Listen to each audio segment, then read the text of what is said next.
且若继续来看即件，新北市蘆洲28号尾暗4点外，一个嫌犯共对一个女学生，佮甲出面要保护女学生的外妈甲里长拍甲重伤。讲迄个嫌犯是累犯，2023年就开始对迄个女学生，前一届互外妈甲阻止，就甲外妈拍甲闹震动，即回出手搁较凶。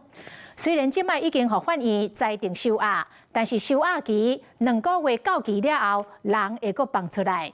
被害人甲拉这个里长、甲里民拢真担心。为什么一直骚扰女学生啊？有要说什么吗？有要跟被害人道歉吗？面对提问无话无句，姓余的嫌犯叫关过3摆，搁一摆涉嫌群众骚扰和伤害罪，甚至无感觉家己唔对。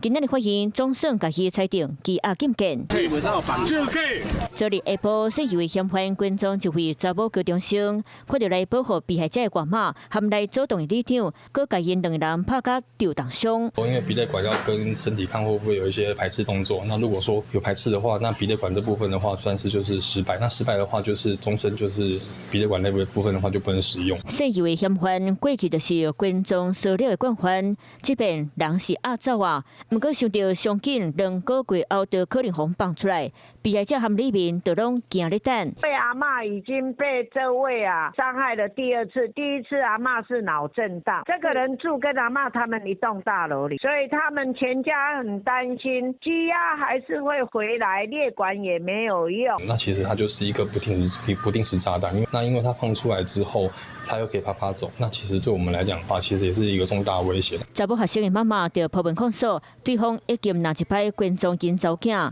顶摆外妈出面主动，就叫拍甲闹震动，即便伤愈严重，就惊嫌犯搁锁回来，危害里面的安全。我们特别做一个检讨，针对新北市高风险的个案，要加强的查。我要在这里再度的重申，我们绝对不允许暴力发生。侯友宜马来这边强调无允准暴力，里面敢希望相关单位做好对中管制，莫互大家规工心惊胆吓。Hello， 我是张新文。想要抢先掌握最及时的新闻资讯吗？赶快订阅、按赞、开启小铃铛，锁定华视新闻 YouTube 频道。